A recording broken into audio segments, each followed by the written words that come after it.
Less than 3 weeks from the end of the regular season, an important part of the standings to look at is RW, regulation wins. That is the first tiebreaker and an indicator of who can put away games without the aid of 3-on-3 play or the shootout, neither of which we'll see in the playoffs. Carolina, Toronto and Colorado are the only teams at 40 regulation wins, and you can fairly call each of them contenders. Dallas and Los Angeles, both competing for a final spot in the West, are the only 2 playoff teams without at least 30 so far. With so many tight races for either a place in the postseason, or for seeding, keep a close eye on the RW column. And when picking your bracket, it might be worth seeing if any team has a decided advantage in that category over their first-round opponent. You could pick worse places to start looking for upsets. With that in mind, here is our look at the playoff picture. Eastern Conference. If the playoffs started today, these would be our Eastern Conference first-round matchups. Panthers vs. Capitals. Maple Leafs vs. Lightning. Hurricanes vs. Bruins. Rangers vs. Penguins. Can the Capitals catch the Penguins? Ever since the Bruins started surging weeks ago, the Capitals have been the East's forgotten playoff team, lagging behind the pace of those around them. Part of that was because they weren't stringing together winning streaks like we saw elsewhere, and sure, injuries have been a factor. But they've also had some games in hand. Now, with 3 weeks left in the season, the Capitals have won 3 in a row and 5 of their past 7. Just last week they toppled Tampa, Boston and Pittsburgh. At the same time, it's the Pens' turn to sag, winners of just 3 of their past 10. The Capitals enter the week 4 points behind the Penguins, but with 2 games in hand. Pittsburgh has the tie-break advantage by 2, so it's quite possible the Caps would need to outright pass the Penguins to slide into the 3rd spot in the Metro. 3rd in the Metro could mean a first-round date against the Rangers or Hurricanes, while a 4th-place finish would line you up with the Florida Panthers. This week, the Pens play the Islanders twice and the Bruins once. The Caps play Philadelphia, Toronto, and Montreal. Boston or Tampa Bay, who will hold the Atlantic's 3rd seed by end of the week. There is a similar race to 3rd place in the Atlantic Division as well. The winner will get the reward of playing Toronto in round 1, and the loser will get the Metro's top seed. The Bruins and Lightning have 10 games left each and Tampa has a 1-point advantage, though Boston holds the tiebreaker. All the momentum appears to be with the Bruins as well. Since February 1st, Boston's .700 points percentage is 5th in the league, while Tampa is 14th at .593. You can look at Tampa 2 ways. 1, you don't discount the back-to-back champs and expect them to turn it on down the stretch or at least in round 1. Or 2, this is a team that's played a lot of hockey the past 2 years under challenging circumstances and is starting to run out of gas. Not that they can't still be dangerous, but maybe they're vulnerable. The Bruins get St. Louis, Ottawa and Pittsburgh, all at home, this week, while the Lightning face Dallas, Anaheim and Winnipeg.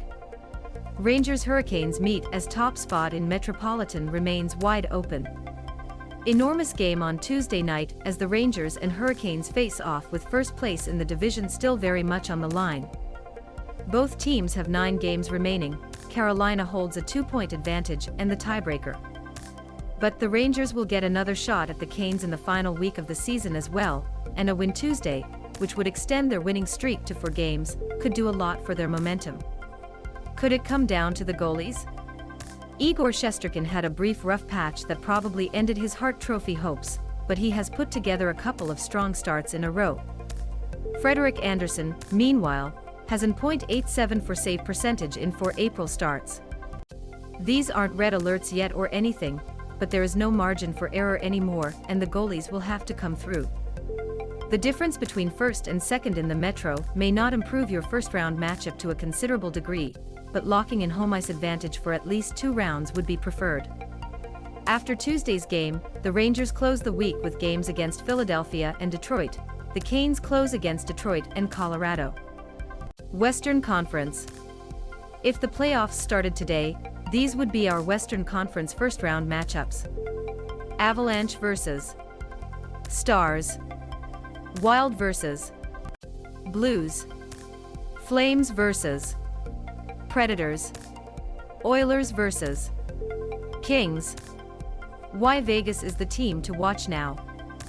The odds may still be against the Vegas Golden Knights, but things are starting to trend in the right direction. Entering Tuesday with a 42.8% chance of reaching the postseason, Vegas is helping itself with a 7-3-0 run in its past 10, and also getting help from those around them. Los Angeles, third in the Pacific, has lost 3 in a row and its grip on second in the division, while the Dallas Stars aren't using their games in hand all that efficiently. Vegas enters the week trailing both by 2 points. The Kings may be the team Vegas has a better shot of tracking down.